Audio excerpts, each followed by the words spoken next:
Dissent BNP দিয়েছে, জামাত ইসলামীও দিয়েছে, হয়তো কিছু জায়গায় এনসিপি দিয়েছে। তো খুব মেজর কয়েকটা যদি আমরা ডেভেলপমেন্ট বলি সেটা হলো উচ্চকক্ষে পিআর, এই ব্যাপারে তো বিএনপির নোট অফ ডিসেন্ট আছে।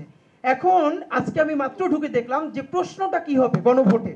তো গণভোটে প্রশ্ন দেওয়া হয়েছে এটা ঐক্যমত্য কমিশনে যে আপনি কি এই যে জুলাই সনদ এবং তার যে ইশতেহার এটাকে সমর্থন করেন কি করেন না, এটা টিকতে থাকবে।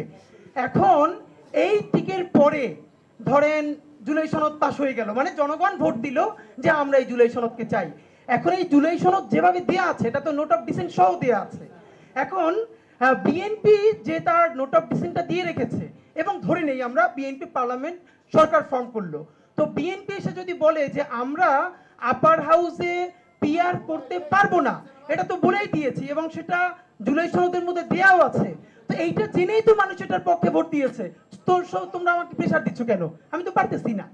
এখন যদি সেটা না হয় তাহলে আপনার যতগুলো ব্যাপার আছে প্রত্যেকটার ব্যাপারে আপনি একটা একটা করে টিক নেবেন কিনা। যেমন জনগণ উচ্চকক্ষে পিআর চায় কি চায় না, টিক দেন। তাহলে এরকম করতে হলে তো আপনার 50টার বেশি টিক লাগবে। তার থেকেও বড় ব্যাপার হলো পিএইচডি যারা একমাত্র মনে হয় আইনের উপরে করে নাই আর পলিটিক্যাল সেন্সে করে নাই, বাকি সবাইরই তো আবার বিদেশে ট্রেনিং পাঠানো লাগবে খালি এই গুলো পড়বার জন্য যে এইখানে আসলে বলছে কি। এখন রিকশালাও তো ভোটার। এখন ব্যাপার হলো আপনি যদি শুধু একটা টিক দেন যে জুলাই সনদ মানি, তাহলে এই জুলাই সনদ মানা না মানা দুই ধরনের ইস্যুই তো এটার মধ্যে আছে। এক, আর যদি প্রত্যেকটা বিষয়ের উপরে টিক দিতে চান সেটাও কোনো প্র্যাকটিক্যাল ব্যাপার না। তো আমাদের যেটা অত্যন্ত জরুরি সেটা হলো পলিটিক্যাল পার্টিগুলো আবারও বসে তাদের নোট অফ ডিসেন্টগুলো কতটুকুন কমাই আনা যায়, কারণ এই পরিমাণ নোট অফ ডিসেন্ট রেখে, এবং আমি বলতে চাই ধরেন বাংলাদেশে তো আরো গণভোট হয়েছে এবং খুব গুরুত্বপূর্ণ যদি গণভোটের জায়গায় শহীদ প্রেসিডেন্ট জিয়াউর রহমানের সময় হয়েছে, আমার জানা মতে এইরকম সিগনিফিকেন্ট নোট অফ ডিসেন্ট সহ পৃথিবীর কোথাও গণভোট দেওয়া হয়েছে কিনা হিস্ট্রিটা আমার জানা নাই। হ্যাঁ, একটু এই যে একটু এটা কি যাবে না, তুলে দিচ্ছে। আচ্ছা, শিশির ভাই মাত্র আসলো, তাহলে আমরা এটার ডিটেল শুনবো যদি এটা ফাইন।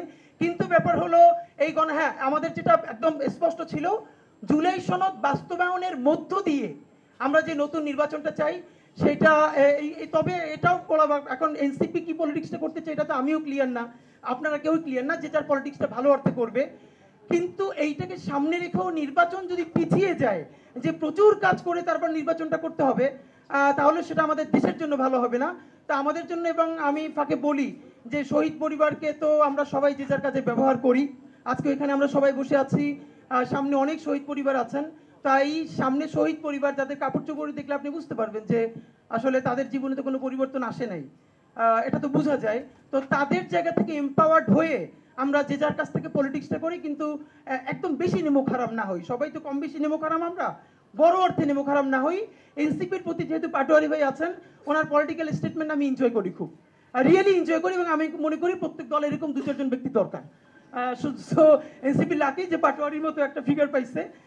তো আমি যেটা খুব এবার ভালো করে এটা বলতে চাই, দেখেন সামনে ইলেকশনে, এটা আমি এনসিপি পলিটিক্স করি না, কোনোদিন করবো কিনা সেটাও জানি না, কিন্তু বাংলাদেশের নাগরিক হিসেবে, জুলাইয়ের একটা ছোট শরিক হিসেবে আমার ভীষণ চাওয়া যে এনসিপি এই জায়গাটা, মানে আগামী 5 বছরের ইলেকশনটা শুধু চিন্তা না করুক, এনসিপি আগামী 50 বছরের পলিটিক্সটা বাংলাদেশে করুক। মুশকিলটা হলো আজকে এখনো তার সাথে বিএনপির সাথে অথবা জামাতের সাথে পলিটিক্যাল অ্যালায়েন্স হয় নাই, কিন্তু এখন কয়েকদিন পরে বিএনপির সাথে হলে আমার কোনো আপত্তি নাই, কিন্তু আজকে জুলাই সনদের ব্যাপারে যে বোল্ড স্টেটমেন্ট সে দিতে পারছে বা দেওয়ার চেষ্টা করছে, সেই ইলেকশনের জোট হয়ে গেলে সে কি তখন সেটাই হবে, নাকি তারা যখন মকাই করে বলেছিল যে এটা সংস্কার কমিশন নাকি সালাউদ্দিন কমিশন, তো তারাও কি সালাউদ্দিন ভাইয়ের পকেটে ঢুকে যাবে কিনা? তা আমরা তো এনসিপি সালাউদ্দিন ভাইয়ের পকেটেও না ঢুকুক, জামাত ইসলামীর পকেটেও না ঢুকুক, আগামী নির্বাচনে সে যদি একটাও না পায়, ভাই আগামী 5 বছরই শুধু বাংলাদেশের নির্বাচন না, বাংলাদেশ যতদিন টিকে থাকবে ইনশাল্লাহ এখানকার পলিটিক্সও টিকে থাকবে। আমরা বরং চাই এই দুই বাইনারির মাঝখানে এনসিপির মতো আরো অনেক ফোর্স যারা নতুন একটা স্বপ্ন দেখাতে পারবে, এবং আমরা শত সমালোচনা করার পরও সেই ফোর্সটা জারি থাকা জরুরি।